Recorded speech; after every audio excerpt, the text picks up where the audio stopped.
Et bonjour à tous et bienvenue sur ce nouveau bilan lecture numéro 3 des romans ou numéro 4? Numéro 3 je pense des romans. Je vais vous parler du coup de 4 romans comme d'habitude, voilà, il y a eu 15 jours qui sont passés, donc j'ai lu 4 romans. On a vraiment une fourchette, voilà, hein, c'est du nul au très bien. Voilà, c'est vraiment la fourchette plus grandiose que je peux avoir. On va commencer tout de suite du moins bon au meilleur. Le moins bon, du coup, vous l'avez vu hier en vlog lecture, si vous avez regardé, c'est 50 nuances degrés de L. James, c'est chez JC Latex, c'est un grand format. Pour vous raconter l'histoire, comment je suis tombé sur ça, en gros, est-ce que je vous raconte l'histoire de ce bouquin? Parce que tout le monde le connaît, tout le monde en a entendu au moins une fois parler. Bon, allez, on va y aller quand même, comme ça fera un peu plus pro. En gros, c'est Anastasia qui part pour interroger le grand Christian Grey, elle doit remplacer sa meilleure amie pour le journal de la fac, et il fallait interroger Christian Grey parce que sa meilleure amie a la grippe et elle ne peut pas y aller, donc Anna va interroger Christian Grey et va arriver une rencontre énorme entre elle et lui, il va y avoir un courant qui va passer, sauf que Christian n'a pas la même conception de l'amour que Anna, et on va découvrir pourquoi il n'a pas cette conception de l'amour et quelle est sa conception de l'amour. Bref, voilà. Pourquoi j'ai lu ce bouquin déjà? Parce que vous allez me dire, en même temps, Dorian, si t'aimes pas la romance, qu'est-ce que tu vas foutre à lire ce livre? En gros, ma maman a lu Les Ravagés de Louise May et elle l'a adoré. Elle a lu Je ne suis pas un monstre et elle m'a dit ça serait bien que toi, pour une fois, tu lises aussi un peu de mes coups de cœur au lieu de cracher sur la romance sans jamais en avoir lu. Et c'est vrai que la dernière fois que j'avais lu de la romance, c'était Le poids des sentiments de N.R. Walker que j'avais beaucoup aimé. Après, c'était pas la romance, mais c'était plus le personnage d'Henry qui était très drôle, donc j'avais beaucoup aimé. Du coup, je lui ai dit, bon, écoute, je me laisse tenter, qu'est-ce que tu aimes, machin. Et elle m'a cité 50 nuances degrés. Donc, je me suis retrouvé un peu débile, j'ai fait, bon, 50 nuances degrés, à la limite, on peut le faire, ça peut passer. Je vais facilement le trouver, pas cher en plus, et pas eu tort, hein, je l'ai trouvé à Easy Cash, quasiment gratuit, quoi. Dans ce format-là, il y avait les 3, j'ai dit je vais déjà en prendre un, on va voir ce que ça donne. Et j'ai bien fait parce que, vu ce que je pense du premier, je ne dirai jamais les 2 autres. Je vous en ai parlé en long, en large, en travers dans le vlog lecture. Clairement, voilà, une étoile, hein. Ce livre, je ne comprends pas le boom qu'il a fait. Je ne comprends pas comment ça a pu se vendre aussi bien. C'est d'un ennui complet, il y a des choses qui m'ont plus gêné qu'autre chose. Je vous ai, cité dans le vlog la partie où Anna lit, où je lis qu'Anna dit: «Tiens, je lui ai jamais donné mon adresse et le gars, il sait où j'habite et cetera. Il arrive à m'envoyer un colis, à me ramener chez moi, c'est quand même flippant», et phrase juste après, sans vous mentir, il y a un point, une autre phrase qui commence: «Je boule, il ne m'embrassera plus jamais comme il m'a embrassé dans l'ascenseur». Comment t'as fait pour changer aussi vite d'avis là? Il y a un souci, non? Enfin bon. Donc voilà, pas du tout, plaisant. C'est d'un ennui, bon, alors je savais très bien que j'allais avoir du sexe à gogo dans ce livre, mais c'est d'un ennui complet. Toute l'intrigue repose sur un contrat qu'elle doit signer. Ce contrat n'a aucune valeur juridique, sans vous mentir, il n'a aucune valeur juridique. Ils le disent, hein, dans le bouquin, ils l'avouent, hein, ils disent: «Ce contrat n'a aucune valeur juridique», et sans signer ce contrat, ils ont déjà tout ce qu'ils veulent. Enfin, il fait tout ce qu'il veut d'elle, elle accepte, elle dit rien, et elle lui dit tout le temps: «Je te rappelle, j'ai pas signé ce contrat», et 5 minutes après, ils vont dans la chambre rouge et ils font leur truc, quoi. Voilà. Donc, à quoi sert ce bouquin? Je ne sais pas. Le tome 1 introduit les personnages.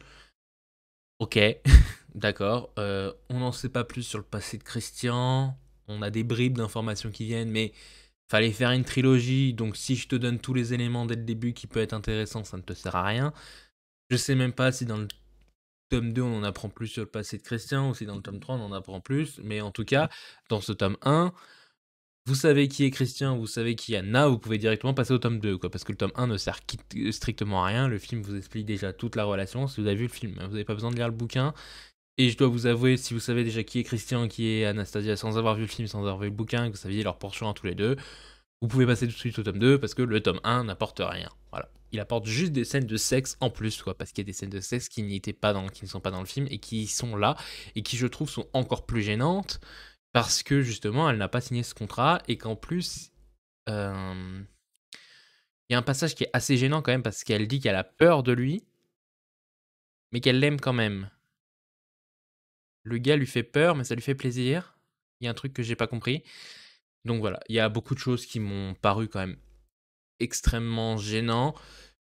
Et comme j'ai dit dans le vlog, Anna est beaucoup plus intéressante dans le bouquin, sans pas le nier, voilà, elle est beaucoup plus forte, elle s'exprime beaucoup plus, elle pousse réellement Grey dans ses retranchements et on voit plus du coup le vrai 50 nuances de Grey. Voilà, pourquoi on dit qu'il a 50 nuances. Alors que dans le film, on a que, le côté sombre de Grey, voilà, qui n'a pas d'attention particulière, voilà, qui veut, juste jouer, dans sa chambre. Dans le film 1, je parle bien entendu. Et là, on a vraiment tout un spectre, de Grey. Mais bon, voilà. C'est pas du tout enfin non. J'ai passé de longues nuits à essayer de le lire, j'avais pas du tout envie de le lire, au bout d'un moment, j'étais en train de me dire: «Mais je vais l'abandonner, quoi». J'ai fait: «Je vais aller jusqu'au bout» parce qu'il y a un vlog lecture, mais franchement, il y aurait pas eu de vlog lecture, je l'aurais abandonné, allez, au bout de 2 soirs, je l'aurais abandonné parce que je me suis dit: «Mais ça n'avancera jamais, en fait», en fait, à partir du moment où le contrat et principe de l'histoire du tome 1 parce qu'elle l'a pas signé et qu'ils font, ce qui est dans le contrat alors que normalement il est censé le signer et que le contrat du coup n'a aucun intérêt. Voilà, on se dit tout de suite que le bouquin il sert à rien en fait. Voilà, donc je n'ai pas aimé cette lecture, je lui ai mis 1 étoile sur Goodreads. Voilà, je ne le conseille à personne. Voilà, après vous allez me dire: «Ouais, mais bon, si t'aimes pas la romance, pourquoi tu lis ça?» Écoutez, il y a des romances qui sont très bonnes. Je parle tout de suite du Poids des sentiments qui est juste magnifique, je le conseille. Ceux qui n'aiment pas la romance, lisez ce bouquin parce qu'il n'y a pas que de la romance dedans. Il y a l'humour d'Henri, il y a l'acceptation de son corps, il y a le fait qu'on fait du sport pas pour perdre du poids mais pour se sentir bien, que, l'aspect du corps n'est pas forcément le plus important. Voilà, j'ai adoré ce bouquin et c'est une très bonne romance. Par contre, le 50 nuances de Grey, niet. Voilà. On passe tout de suite après à du 3 étoiles quand même. On remonte, hein, que je n'ai pas que des mauvaises lectures. On part sur Oser ses rêves, voilà. Donc le Twisted Tale sur Cendrillon. Et si Cendrillon n'avait jamais essayé la pantoufle de verre.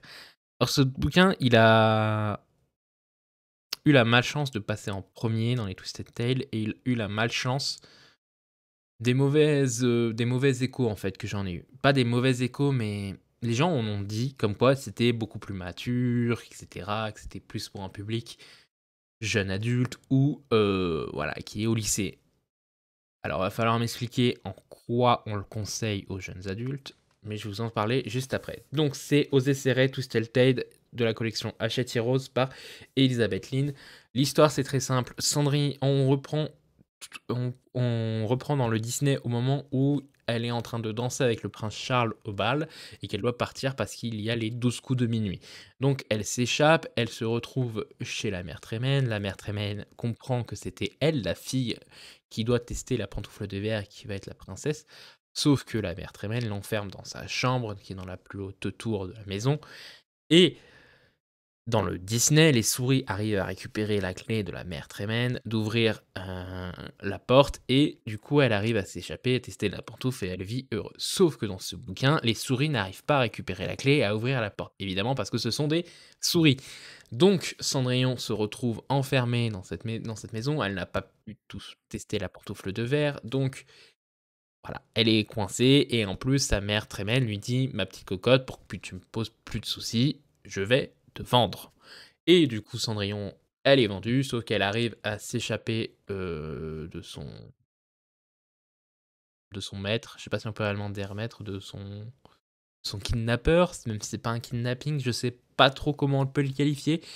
De son monstre, du monstre en gros qui veut la vendre. Et du coup, elle se retrouve dans la rue et elle fait la rencontre d'une servante du royaume du roi. Et en gros, elle lui propose un poste au royaume, enfin dans le château, et elle accepte.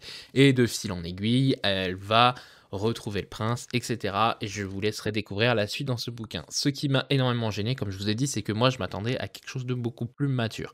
Alors, je vous avais dit dans mon weekly vlog numéro 2 que ça commençait bien. On avait déjà la vente d'enfants, quelque chose qu'on avait vu dans Pinocchio, le Disney, pour ceux qui ne se souviennent pas, Pinocchio est quand même vendu, enfin kidnappé et vendu, hein. Donc c'est vrai que ça faisait un moment qu'on n'en avait pas vu dans des Disney, hein, du kidnapping. Là, on en voit réellement avec, du coup, Oser ses rêves. Hercule aussi d'ailleurs. Hercule se fait kidnapper dans mes souvenirs. Et et donc Cendrillon se fait kidnapper. Elle est censée être vendue en tant qu'esclave, ce qu'elle s'échappe. Et après, je me suis dit bon, allez, on va y aller. Ça va. Le bouquin est bien rythmé au début, donc je me dis que ça va continuer. Et pendant bien 300 pages, je me suis fait chier, mais d'une puissance. C'est-à-dire qu'on a 300 pages où il se passe rien, c'est la vie au château, etc. Cendrillon fait la rencontre de la sœur du roi, elle est à son service, elle lui applique à ses désirs et ses ordres, etc. On apprend que les fées ne sont pas très autorisées dans le royaume, on apprend que machin, etc. Il y a un coup d'état qui se prépare, qui sait qui est le grand méchant, on le sait tout de suite, ils nous le disent quasiment au bout de 50 pages, hein, on le comprend tout de suite qui est le grand méchant. Voilà, et on continue comme ça, et pendant 300 pages, on se dit, mais qu'est-ce que je fous là, là? C'est quoi cette histoire? Et on arrive vers la page 350, et ça se remet à s'accélérer d'un coup.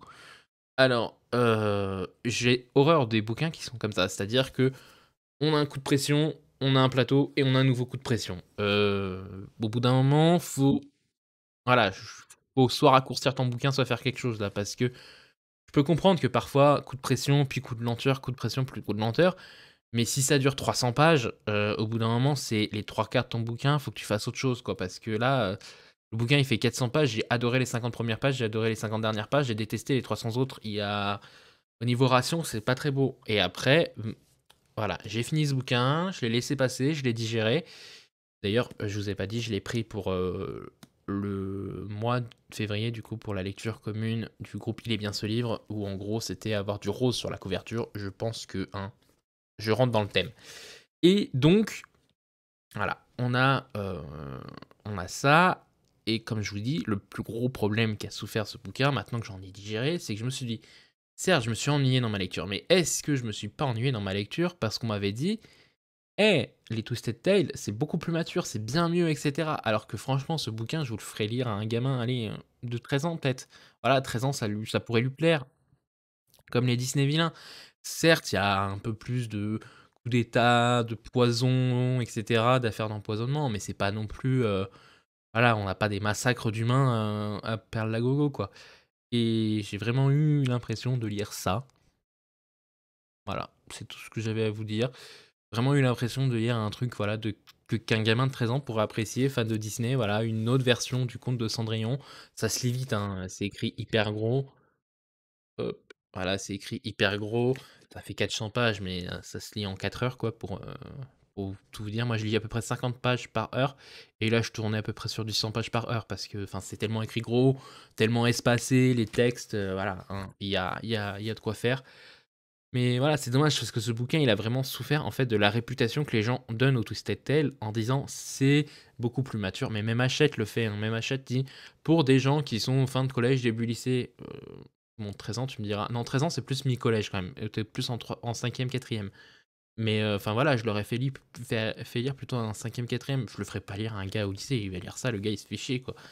Moi, je me suis fait chier et c'est malheureux. Bon, après, il a plutôt bien réussi son pari parce que, comme je dis toujours, il y a 4 Disney auxquels il faut pas toucher pour moi. C'est Cendrillon, Toy Story, mmh, Lilo et Stitch et Le Roi Lion. C'est les 4 Disney auxquels il faut pas toucher. Et bah écoutez, j'ai bien aimé un peu la morale de ce bouquin, pas forcément à la fin, mais tout le livre, où en gros, bah, Cendrillon, là, il faut qu'elle se démerde, quoi. La bonne fée, elle lui a donné la chance de pouvoir rencontrer le prince, etc., en allant au bal, mais maintenant qu'elle a pas pu tester la pantoufle de verre, et bah, va falloir qu'elle se démerde toute seule, qu'elle se fasse des relations, qu'elle se fasse connaître, etc., pour s'en sortir. Et bah oui, bah dans la vie, excuse-moi, mais on n'a pas une bonne fée qui arrive et qui te moue un coup de baguette et ça y est, hein, tu l'homme le plus heureux ou la femme la plus heureuse du monde, quoi. Dans la vie, faut se battre, faut pas relâcher, faut croire en ses rêves, faut oser ses rêves. et se donner les moyens d'y arriver et ce bouquin, je trouve, le représente énormément. Donc d'un certain côté, oui, on peut le faire lire du coup à des gens de 13-14 ans qui, des fois, doutent d'eux-mêmes, qui ont pas trop confiance en eux, qui savent pas trop où aller dans la vie. Voilà, il faut croire en ses rêves, surtout dans la société dans laquelle on vit aujourd'hui où c'est pas très évident d'avoir des ambitions pour le futur, où voilà, tout ce qu'on a, c'est confinement, couvre-feu. Actuellement, on sait pas trop jusqu'en ça va durer. Et bah, ce bouquin m'a quand même fait plaisir maintenant que j'ai digéré la lecture, que j'y ai réfléchi, que j'y ai bien pensé pour ce bilan. Et bah, il m'a donné envie de, voilà, de croire en mes rêves, de continuer parce que peut-être, à force des choses, à force d'y croire et ben, on y arriverait. Moi, il y a quelques années, je savais pas ce que j'allais faire. Aujourd'hui, je suis très bien dans mon métier, développeur web, voilà. J'ai fait pour, hein, j'ai été dans des écoles, j'ai bossé pour y arriver et ce bouquin en est le parfait exemple. C'est pas ta natalité. On ne naît pas tous égaux, on va être clair, hein. Il y a des gens qui naissent avec des dons, il y en a qui vont avoir des super bonnes voix pour être chanteurs, il y en a qui vont être super doués au dessin, il y en a qui vont être hyper forts en maths, il y en a qui vont être hyper nuls en maths. Voilà, on n'est pas tous égaux sur ces capacités-là, mais c'est en travaillant, en se donnant à fond et sans se reposer sur ses acquis qu'on s'en sort. Et je trouve que ce bouquin a un très beau message. C'est pour ça que je pense qu'il faut le faire lire plus à des collégiens qu'à des lycéens. Voilà, c'est de la jeunesse. Ce n'est pas du young adult, c'est de la jeunesse. Il faut arrêter de le vendre comme étant voilà, possible d'accueil pour des jeunes adultes. Non, voilà, des collégiens. C'est tout. Après, peut-être qu'il y en a d'autres. Je pense peut-être, parce que j'avais eu une chronique sur Ce rêve bleu avec Jafar, donc dans l'univers d'Aladin. Peut-être que lui est beaucoup plus mature. Je n'ai pas vu de chronique sur le Oser ses rêves, mais peut-être que le Aladin est plus mature. Mais en tout cas, celui-là, je le fais lire à un 13-14 ans. Après, vous en faites pas. Je les ai quasiment tous dans ma palle, donc je vous les chroniquerai tous. Ce qui me manque, c'est les deux derniers. C'est celui sur La Belle au Bois dormant et celui sur Peter Pan. Voilà. Donc Wendy, oser tout droit. C'est quoi? C'est Il était un rêve pour La Belle au Bois dormant et Tout droit jusqu'au matin pour Wendy et Peter Pan. Ensuite, on passe. Alors, ce bouquin, je vous en ai parlé aussi en vlog lecture, c'est le premier vlog lecture. Ça a fait coup de cœur pendant quasiment tout le livre, et à la fin, boum, lecture banale. J'ai été hyper déçu de la fin, ça a tout foutu en l'air. Pour tout vous dire, au bout de. Alors là, c'est le glossaire. Je suis vers le chapitre 27, donc je cherche où est le chapitre 27. On va dire jusqu'à 489, on va dire 400 pages, j'ai kiffé. Et le reste, voilà, les premières pages au début étaient pas ouf, les 50 premières pages au début étaient pas ouf, et les 100 dernières étaient horribles aussi. Voilà. C'est The Bone Season, donc de quoi ça parle, The Bone Season? On va suivre Paige qui vit dans un... qui est en 2059, qui vit dans un état totalitaire où en gros les gens qui ont des pouvoirs sont persécutés, éliminés, exécutés. L'ombre appartient à un empire qui s'appelle Sion, voilà, c'est ça, elle appartient à Sion, et du coup, Paige, malheureusement, est l'une de ces personnes qui a des capacités au niveau des rêves. Elle, du coup, elle travaille pour la mafia, voilà, quelqu'un qui est là pour un peu en caché dans le monde de Sion, voilà, ceux qui sont dans l'ombre, et qui essayent du coup de s'en sortir et peut-être de renverser ce royaume. Donc Paige, elle travaille pour un de ces mafieux qu'on appelle Jackson, jusqu'au jour où Paige se retrouve coincée dans un métro où en gros ils peuvent scanner, voilà, les gens qui ont des pouvoirs ont une aura, quelque chose de particulier à eux, et que du coup quand ils se font contrôler, on les contrôle sur cette aura, et s'ils sont découverts, ils sont exécutés. Donc Paige se retrouve coincée dans le métro, elle va pour se faire contrôler, et elle panique complètement, et du coup elle déchaîne son don, ce qui tue les deux gardes. Ce qui fait que les gens savent tout de suite qui elle est. Donc elle arrive à s'échapper, à aller chez son père. Et elle essaie de trouver une solution pour s'en sortir. Sauf qu'elle finit par se faire attraper et emmener à Oxford, qui est une sorte de camp d'enfermement, c'est ça. Elle est déportée vers une colonie pénitentiaire. Voilà, cherchez le nom. Une colonie pénitentiaire sur l'ancien territoire d'Oxford.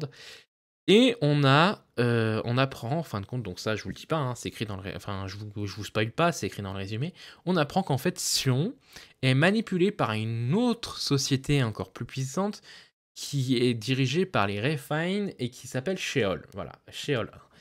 Et Paige est notamment apprécié par Nashira, qui est du coup la reine de Sheol, parce que son don lui plaît beaucoup et qu'elle a la capacité d'absorber les dons. Sauf qu'elle attend que le don de Paige soit arrivé à maturité, et pour ça, elle va être confiée au gouverneur, qui est du coup le mari de... Merde, ça me perturbe, je reçois des messages, je suis désolé. Qui est le mari de Paige, qui du coup... Ah, excusez-moi, je reprends. Nashira, reine de Sheol, décide de confier Paige au gouverneur. Le gouverneur est le mari de Nashira et le gouverneur s'appelle Arcturus. Voilà, Arcturus va donc former Paige pour qu'elle puisse utiliser son don pour ensuite rentrer, pour que Nashira puisse en prendre possession. Évidemment, Paige va tout faire en sorte pour s'en sortir, pour pouvoir survivre. Donc on va la suivre autour de ses péripéties. Et comme je vous ai dit, ce livre a été un énorme coup de cœur au début. Au début, ça a été très long à m'y mettre. L'univers est très complexe, le temps qu'à mettre tout en place, Samantha Shannon. Mais comme je vous dis, franchement, elle y arrive mieux que... Pourquoi c'est tout flou? Ouais, je vais pas y arriver aujourd'hui. Je reviens. Je vais pas y arriver. Désolé. Donc, je disais, voilà, ce bouquin, les 50 premières pages, c'est dur d'y rentrer dedans. Parce que, voilà, le temps qu'à mettre tout l'univers en place, Samantha Shannon, avec tous les pouvoirs, etc., on est un peu en mode, oula, de quoi tu me parles là? Je suis complètement paumé. C'est quoi Sheol? C'est quoi Shun? Tu me parles de 50 000 trucs à la fois, là, je ne sais même plus où on est, où je suis, qui... Voilà, hein. Et après, on rentre dans l'univers, et là, ça devient hyper intéressant. On s'attache aux personnages, on a vraiment des scènes hyper glauques. Nashira est vraiment une très bonne méchante. J'ai beaucoup aimé ce personnage. Je l'ai comparé à une mini Cersei, en gros. Elle m'a réellement fait penser à Cersei, dans la manière dont elle se comporte, etc. Donc voilà, Nashira, je valide le personnage. Je valide Paige aussi par certains aspects, je validais le gouverneur, etc. Et j'avais une petite théorie qui, moi, me faisait triper et que j'avais envie de savoir si c'était vrai. Bon, par contre, voilà, la fin, on retourne dans les codes du young adulte et franchement, j'en ai marre de lire des romans codés avec genre un cahier des charges en mode ok, il nous faut une romance, on vous met une romance. Il nous faut des jeunes, on vous met des jeunes. Il nous faut des pouvoirs spécifiques, etc. On vous met. Il vous faut une méchante qui a l'air méchante, on vous la met. Il vous faut un complot politique, on vous le met. Oh, un peu de fantaisie, là, si je puis dire, un peu d'innovation, de quelque chose qu'on puisse aller, des retournements de situation qu'on s'attend pas, de la nouveauté, quoi, autre chose. Et vous nous mettez ça? Franchement, vous nous mettez ça pour la fin? Ah, moi, je suis désolé, mais non, je n'ai pas aimé. Je n'ai pas aimé. Je suis hyper déçu. Voilà. Franchement, lire ça, ça m'a gonflé. Gonflé, gonflé, gonflé. J'avais beaucoup d'espoir sur ce livre. Je m'étais dit: «Allez, je vais enfin avoir un coup de cœur à la hauteur de Nevernight. Merci, depuis le temps que je l'attendais chez De Saxus, je vais enfin avoir un nouveau coup de cœur». Et ben non. Et ben non, pas de coup de cœur, pas de truc, hyper fou, on reste dans l'histoire. Je sais même pas comment on va faire pour nous faire tenir 7 tomes, parce que déjà à la fin de ce tome, j'avais l'impression qu'au bout de 2 tomes, allez peut-être un troisième, on était au bout. En plus, à la fin, on a une nouvelle. La nouvelle, voilà, elle m'a pas plus fait du bien ou quoi que ce soit. Hein, donc heureusement qu'ils nous l'ont mis dans celle-là et qu'ils nous l'ont pas mis dans un tome à part, toute seule, parce que alors là, c'était même pas la peine d'y penser. Non, vraiment déçu, très, très, très déçu. Bon, j'ai quand même mis 4 étoiles parce que je ne peux pas nier que j'ai kiffé ce bouquin pendant 400 pages. 400 pages sur 500, au bout d'un moment, voilà, c'est quasiment 75% du bouquin. Je peux pas arriver vers vous et vous dire: «Oui, non, mais en fait, non», voilà. J'ai adoré ce bouquin, je peux pas le nier, j'ai beaucoup, beaucoup apprécié ce bouquin. Il y a eu énormément voilà, de prise de décision, etc., qui était pas mal.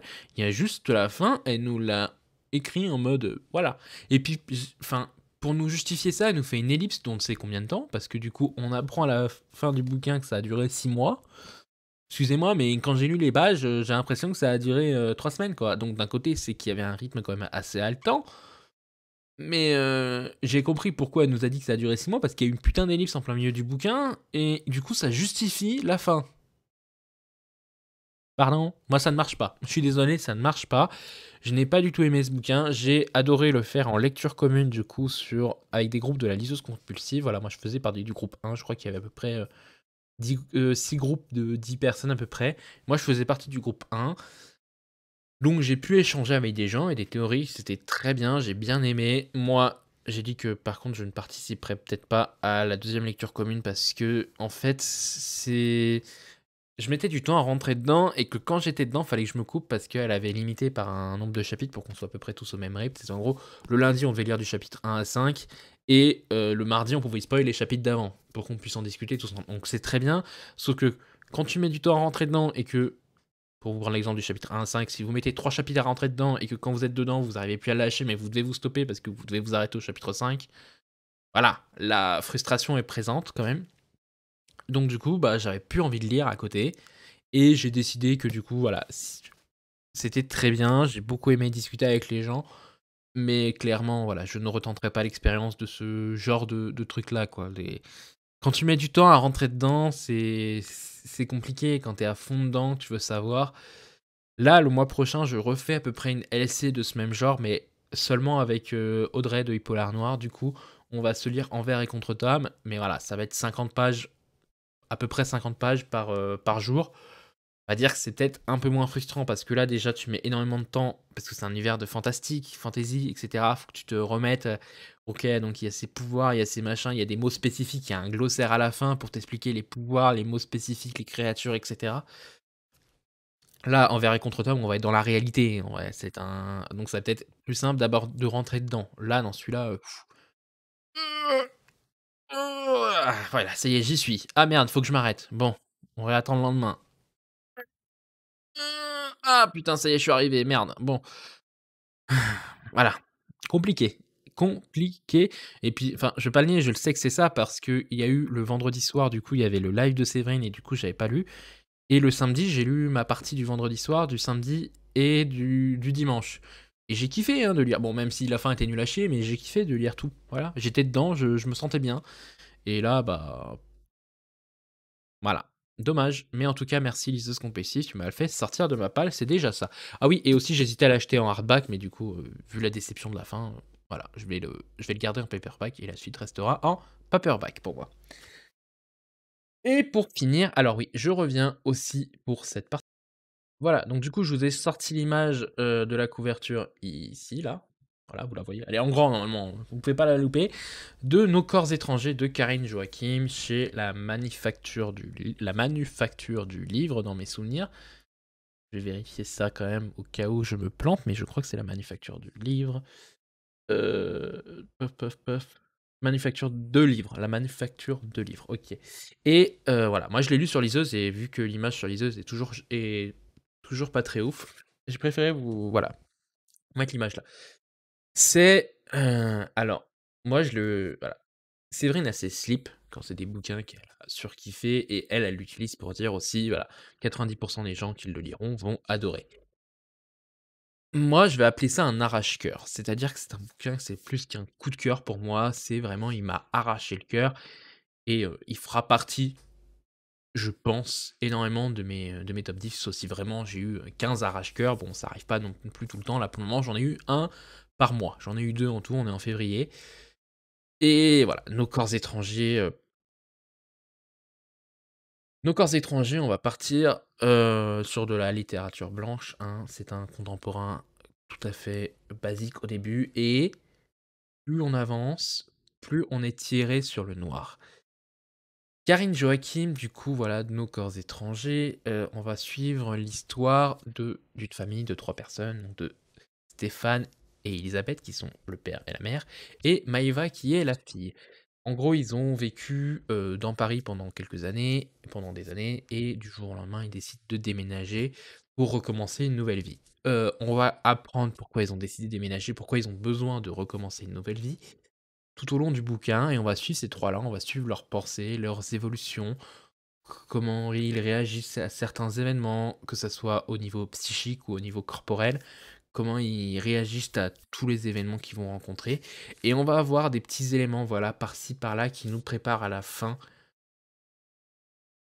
je vais essayer d'en parler de cette fin sans avoir l'air trop ému, mais cette fin m'a frappé personnellement, ouais. Elle ne parlera peut-être pas à tout le monde cette fin, mais j'ai beaucoup aimé ce qu'a fait Karine Joachim de parler de cette fin en disant: «Oui, ça peut arriver à n'importe qui, ça n'arrive pas forcément qu'à des gens qui ont voilà, une hypersensibilité ou qui ont des problèmes autres».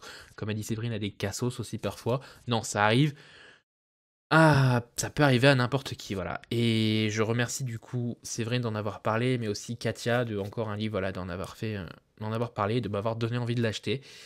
Donc moi je l'ai acheté sur liseuse parce que je le trouvais un peu cher en format papier, même si la couvre est juste hyper belle, le format est hyper beau et que je pense que si je le trouve d'occasion, je vais l'acheter pour le mettre sur mon hôtel, mon hôtel AUTEL de coup de cœur quoi, d'arrache-cœur du coup, voilà, on va dire arrache-cœur clairement.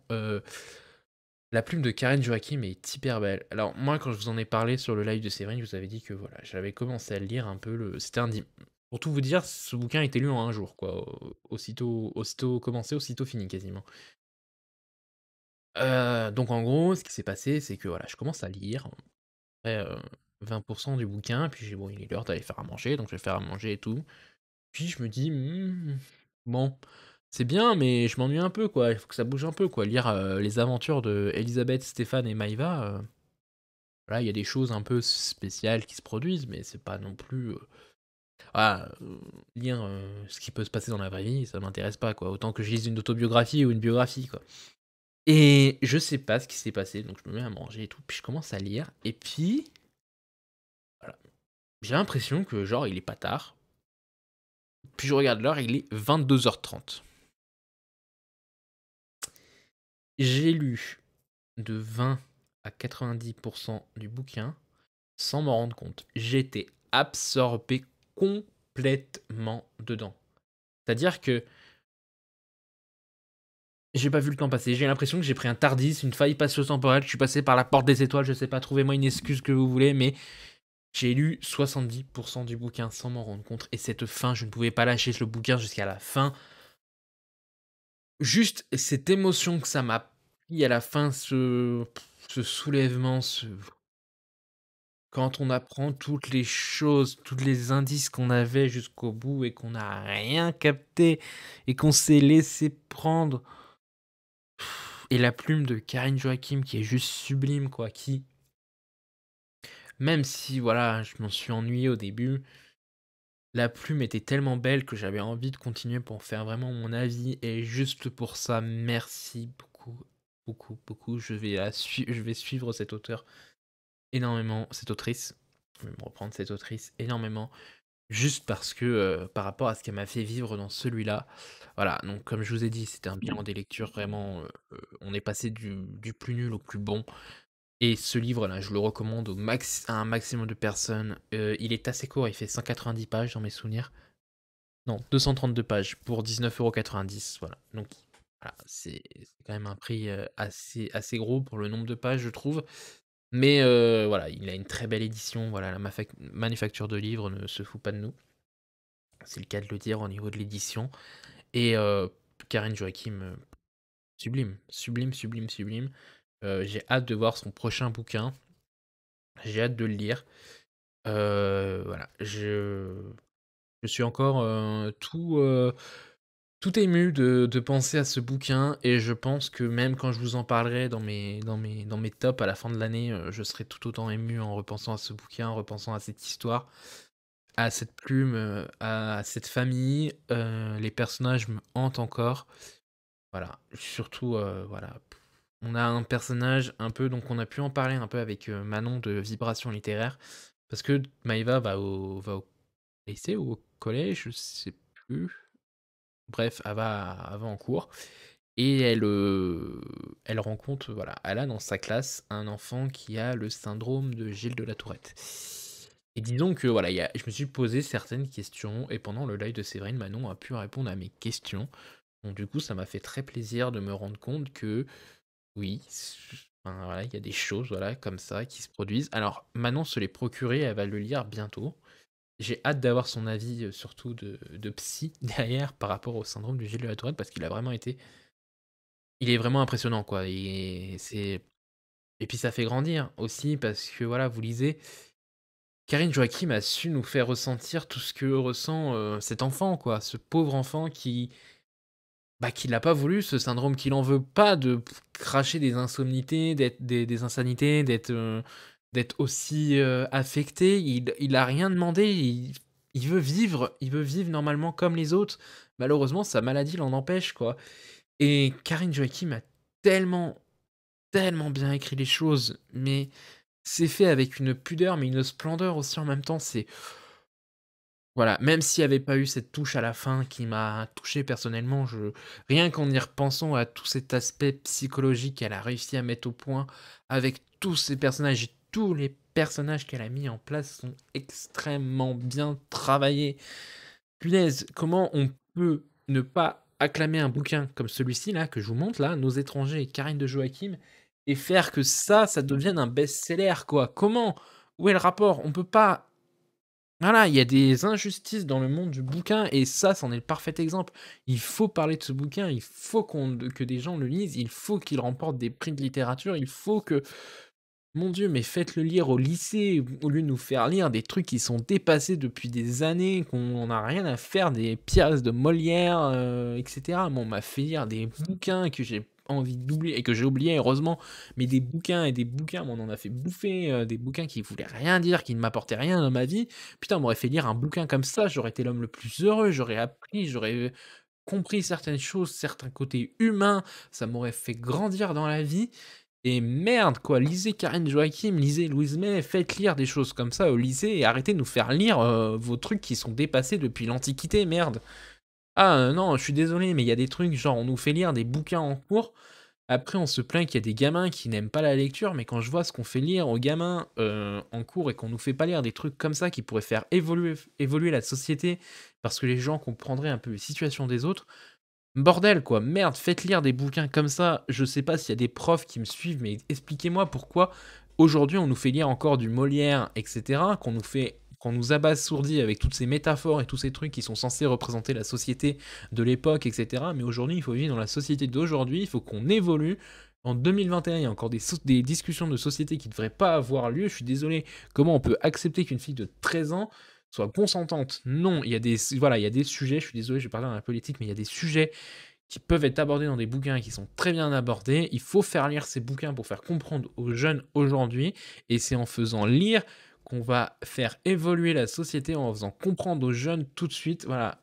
L'écologie, c'est pareil. L'écologie, plus tu commences tôt, plus les gens vont être ouverts à l'écologie, et cetera, et cetera. Il y a plein de trucs, et en nous faisant lire des bouquins comme ça à des lycéens et à des fin de collège, lycée, qu'on va les faire avancer. Et c'est pas en nous faisant lire une énième fois une pièce de Molière ou machin qui a été la satire de la société au XIVe siècle ou XVIIe siècle ou j'en sais rien, je sais plus, j'ai envie de les oublier.